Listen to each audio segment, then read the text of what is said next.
Welcome to the PizzaMan Podcast. Find the podcast on iTunes. Fredi brings the passion and opinions he hopes you enjoy. Spread the word. Give Fredi a follow on Twitter, Facebook, and YouTube.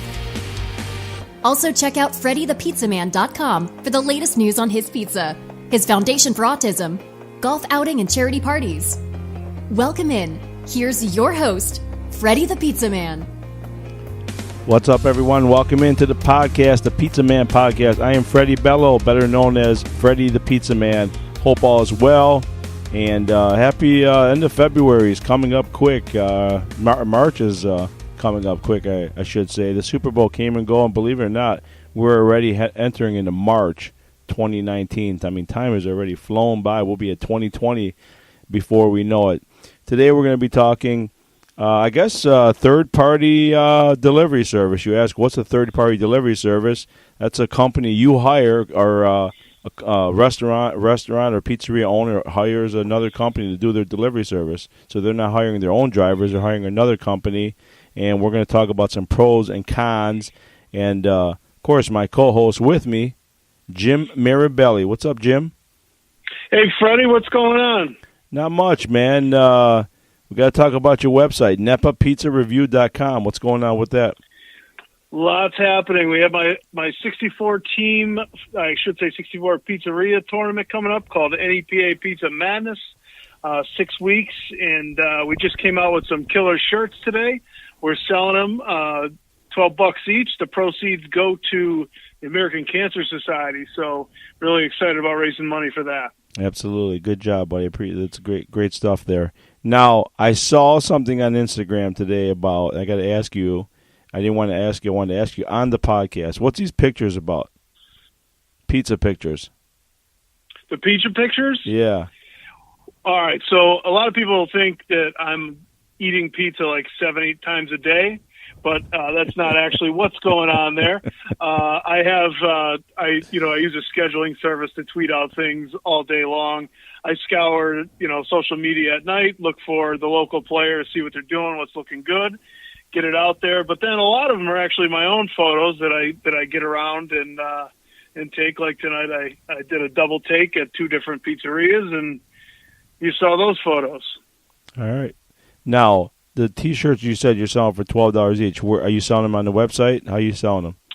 Yeah, they're on the website. I don't have a live link on the website now. It's only on my social media right now. But tomorrow I'll get a nice link up.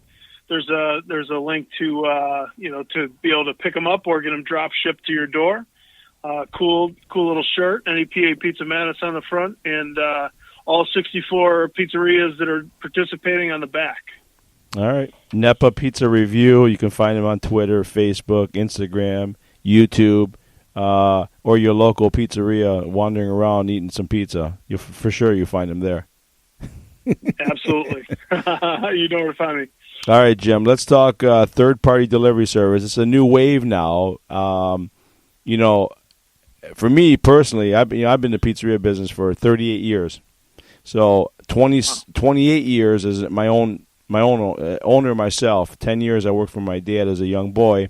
So all I know is pizza, and I know delivery, and I know the flyers and all that stuff. And granted, I don't do that anymore. My business is all lunch now. I don't even advertise. No delivery, no nothing. But I did use Grubhub for a little while, and we're going to talk about that.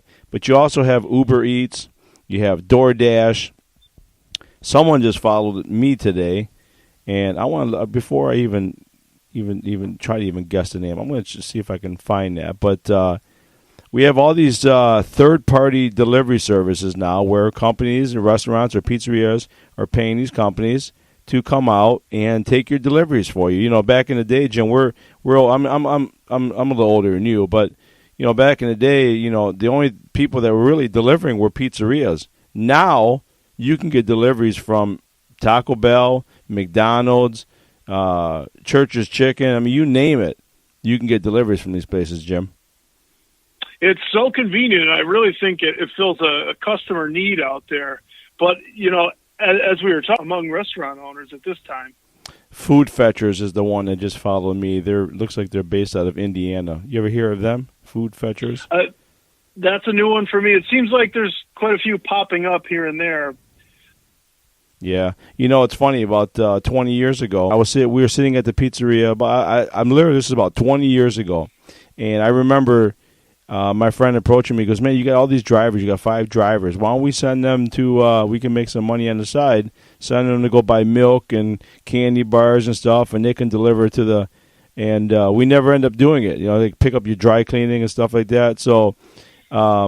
I was talking about this 20 years ago, but I never done anything about it. Now these other companies are doing it, Grubhub and Uber Eats and DoorDash. I know you got a story about DoorDash. Let's start with them. So we'll go right into the controversy part then. So DoorDash is DoorDash did a thing here in Pennsylvania where they sent out an email to many, many restaurants. I don't know if it was all of them, but many restaurants in my area. And they simply said, we're doing a test in your area, and just respond to us if you don't want us to do it. Well, a lot of people don't check their email frequently, and lo and behold, they started the service. And DoorDash was grabbing just any old menu that they could find online, posting it on their website, and people were ordering through various pizzerias who had no idea that DoorDash had signed them up to sort of use them as a client. And then, that also sounds like a convenience because, people are getting delivery. Some places don't offer delivery. So it's a nice convenience to a customer. But where the problem came in was where there was price discrepancies when drivers would show up, So they'd have a menu from 7 years ago or 5 years ago, and the prices would be $2 different on a pizza. The cost of food always goes up. Mm-hmm. And then the driver would go to pay, and then there'd be an argument at the cash register as to what, the price is going to be. Yeah. So that's one problem that occurred. And another problem that I heard occurring was a scenario where a DoorDash driver picked up an order. It was a pizza and delivered it to someone's house. In the course of driving it from the restaurant to the house, the pizza got destroyed, took a sharp turn or something like that. And then the customer called back, the restaurant said, "Hey, you ruined my pizza, whatnot." And the pizzeria owner really didn't do anything to the pizza. He had no idea what was going on there. Although, he was sort of on the hook for the pizza there, to do the right thing, even though he wasn't the one that damaged it. Yeah. So lots of crazy things going on, where he didn't sign up for the service, but, it's out there, and it was just a little controversy up in this area. And I did see quite a few pizzeria owners in my area posting on social media, "We don't do DoorDash. They destroyed our food, this, that, the other thing." I'm not here to bash DoorDash. I'm just here to report all the different stories that I saw in our area regarding that test case from a restaurant owner's perspective. Yeah, no, we're not here to bash them, and I have experience with Grubhub as a pizzeria owner, and if you're listening to the first time the PizzaMan podcast, Jim was referencing where he's from. He's from Northeast Pennsylvania. I'm from the Detroit area, so you Philadelphia fans, you're kicking our ass in Detroit sports. I do want to say that, but anyways, I digress. It's funny you bring that up about that's the restaurant, the pizzeria owner having the issue with the pizza. The driver makes a mistake, he crushes the pizza, whatever he does to it, and then the owner gets stuck for it. You get a phone call, say, "Hey, my pizza was ruined." Your first reaction is, if it was me, well, you know what? That wasn't my driver. I paid DoorDash, so contact them. But then the problem is, the customer is gonna be thinking about you, not DoorDash, when it comes to the pizza, the quality of the pizza. So that's the first issue I had with Grubhub, because I had drivers for many years, my own drivers.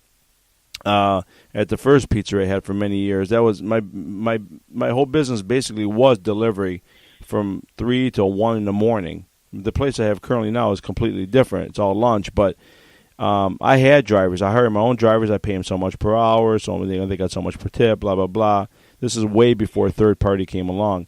But this is the issue I have with Grubhub is, first of all, Grubhub, I can speak for Grubhub, they charge me 27% on my end. It's a lot of money, 27%.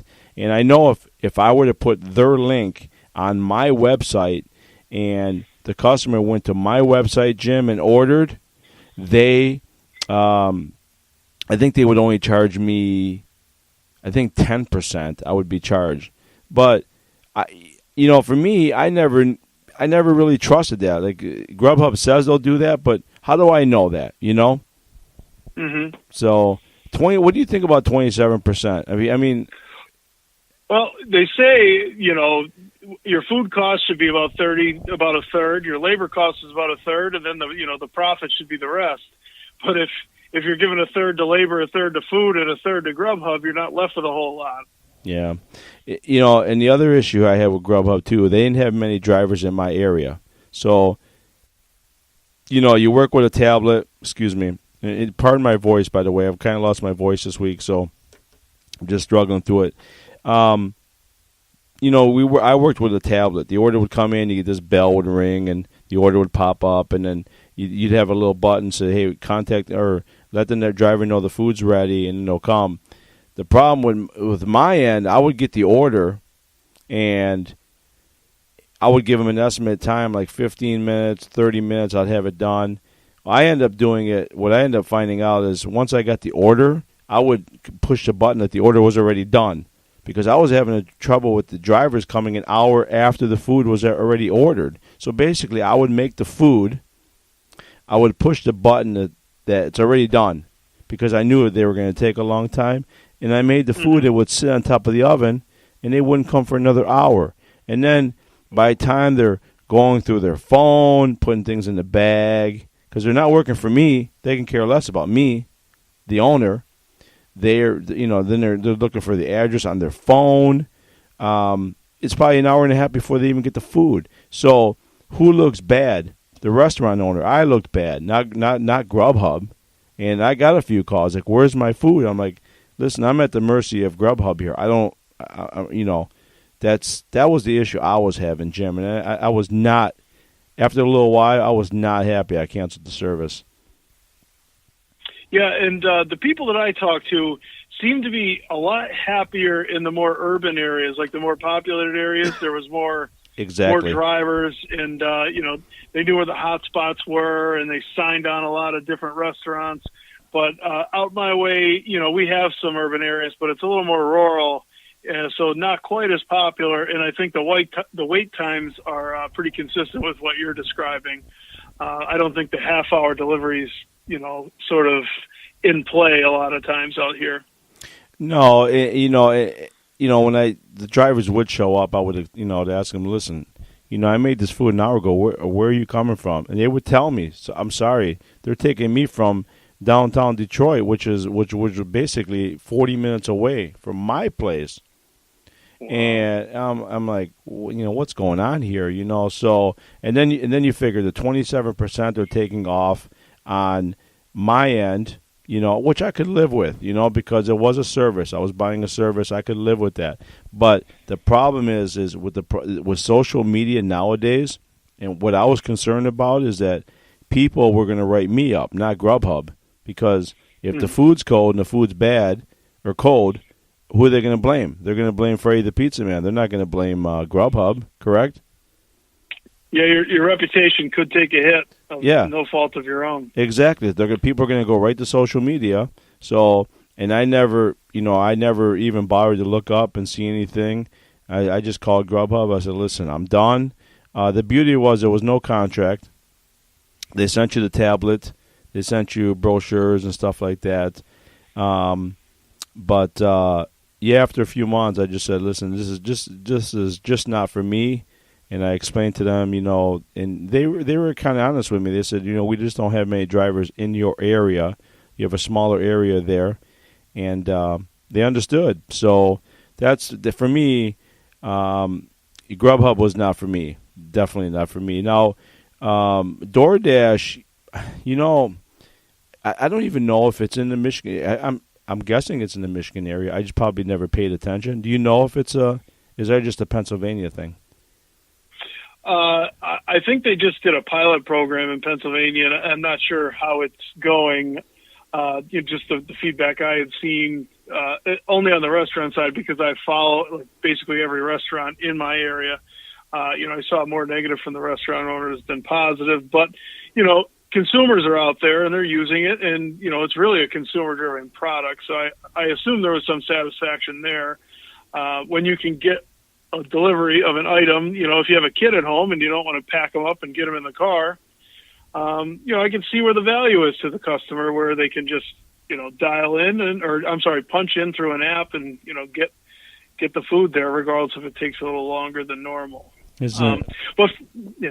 No, I was Fredi, you were talking about the fees, though. I did a little research there, and I found between 15 and 30% is customary, and the ask is usually higher than what you negotiate down to.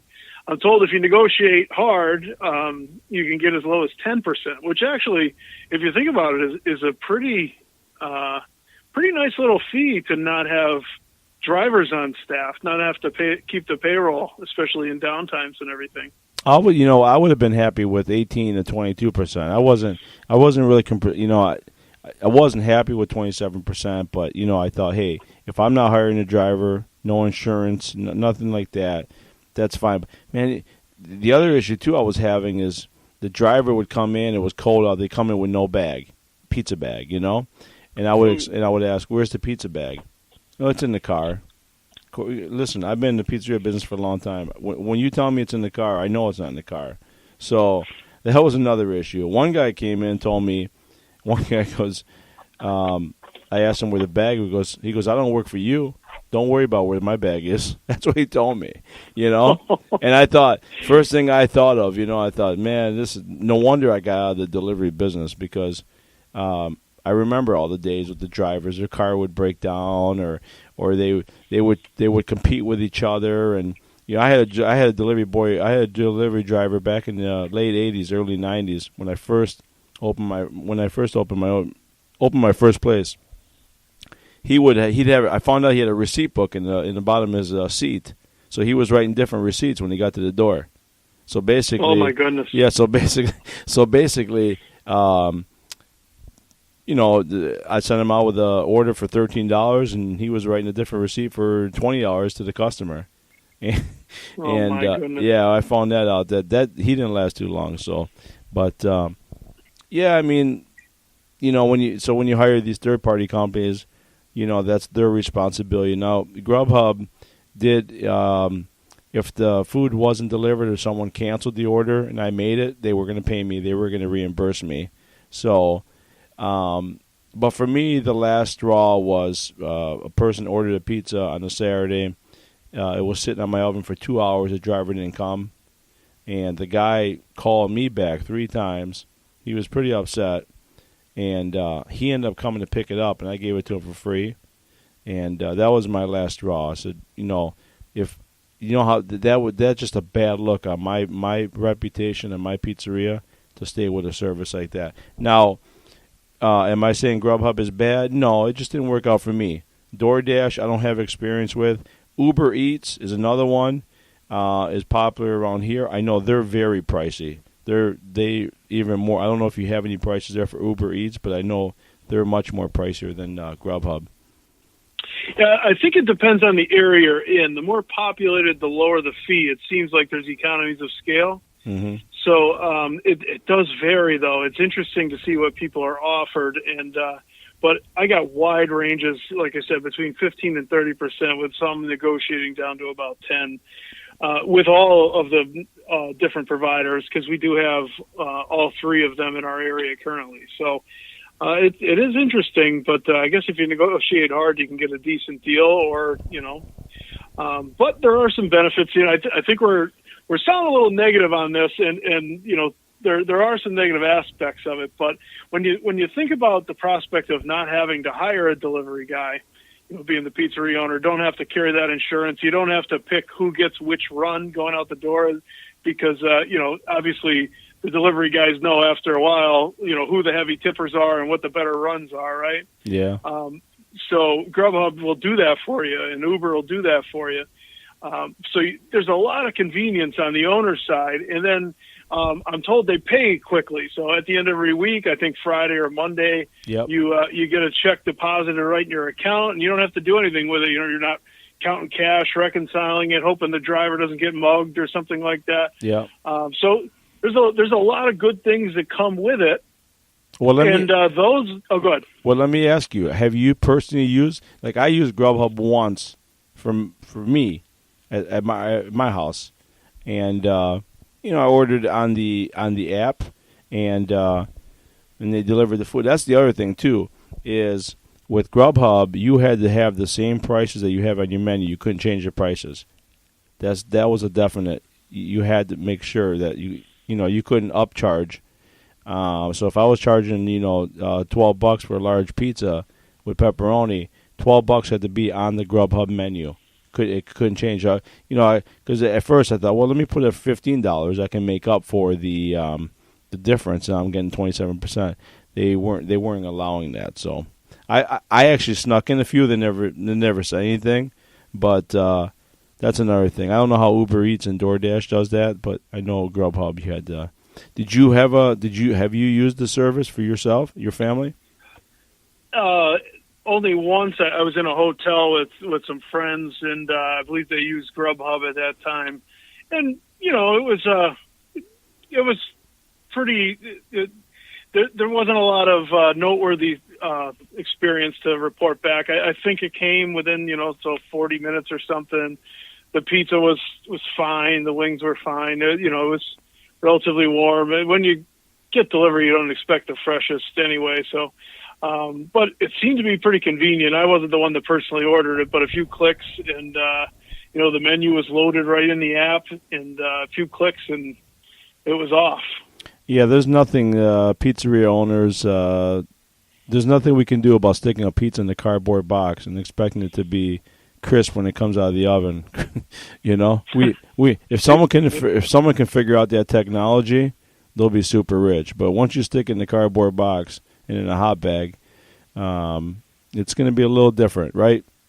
Exactly. That steam is just going to do its thing, and not anything you can do about it. Absolutely. That's why I always say, when you eat pizza, you want to go there and eat it and get it right straight up from the oven. So, I kind of lost my train of thought.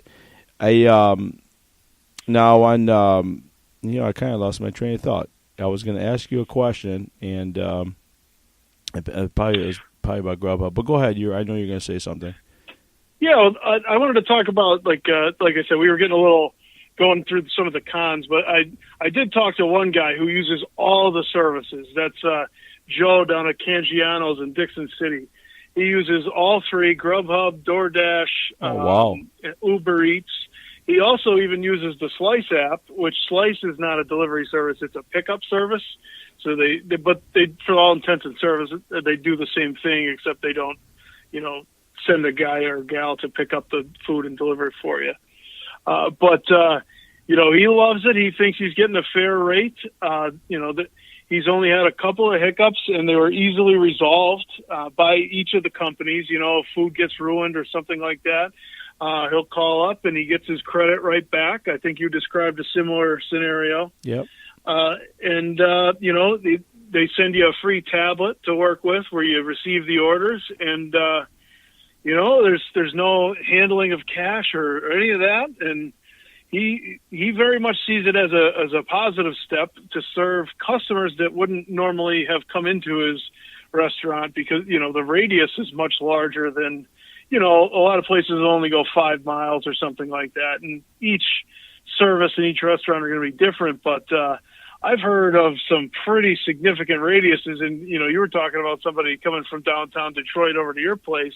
I don't know where they were delivering to, but they're coming quite a distance. So no, I've heard some of them will go 40 miles to 30 miles. I mean, that's crazy. Yeah, and I'm sure the customer at that point would pay, for that convenience. But if you want somebody's food bad enough, and you're willing to pay, and the service is willing to provide it, and you're willing to sacrifice a little bit of quality, as you said, once you stuff it in the cardboard box, then, hey, more power to you. Yeah, that I lost my train of thought. What I was going to ask you, and I wasn't even going to ask you a question. I was going to just say, I've been in this business so long that I love the pen and paper and the phone, or someone coming in. I mean, you think back to the days where it was just pen and paper, and I mean, I don't even use a calculator. I still add up everything on pen and paper and by hand, and just to pick up the phone and order a pizza or order something. We all use technology. I'm not frowning on technology, but I sure love that pen and paper. I still do. A lot of places up here the same exact way, and I'll be honest with you, I'm sort of a techie geek guy, and I love my technology, but I still call in my orders. I really don't enjoy using an app to order. I usually know exactly what I want. I don't want to surf through their menu. I like to call it in, talk to somebody, let them know me how many minutes it's going to be, and show up and look them in the eye and pay my American dollars, so to speak, to pick up the food. Absolutely. All right. Well, let's to end the podcast. I know we had a few responses on social media, and I know you have a shout out. I want you to give that shout out. Oh yeah, sure. Well, the first one the first response we got on Twitter was from it was from Fake Dickerson.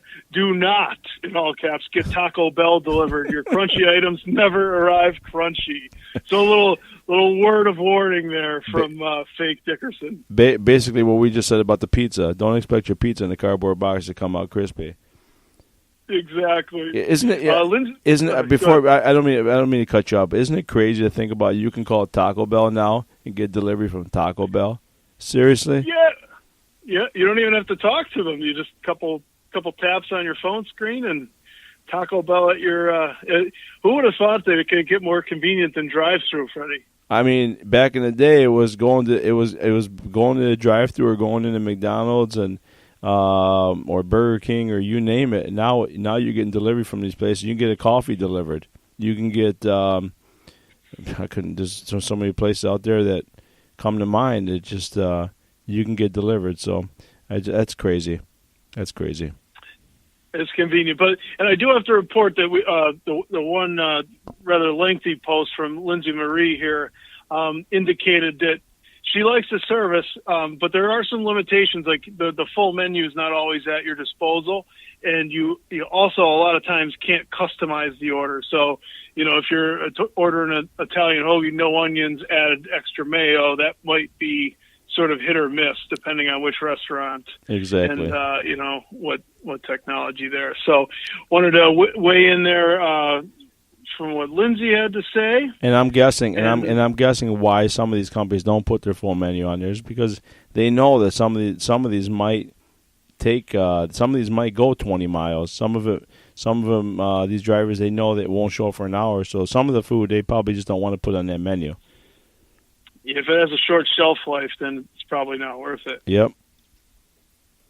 Excellent. And then we have STSYRNVC who says we are frequent customers of all the services and never had a problem. Yeah. So, a little mixed bag. We had some other comments, but mixed bag of results there. So, people are over the map, and thus the controversy over the thing. But it sounds like the technology is improving, and hopefully for the restaurant owners, there's some economies of scale and the fees start coming down and, everybody wins. I think back to all the days of hiring drivers. Now, my dad had a pizzeria. His pizzeria started opening. He opened up in the 70s, mid-70s, And I think back to the days when he hired drivers all the time. And the funny thing about that, when I look back, I was a young boy, but these drivers that delivered for my dad, this is kind of off topic, but they all drove the GTOs, the Novas, these classic cars that we look at today.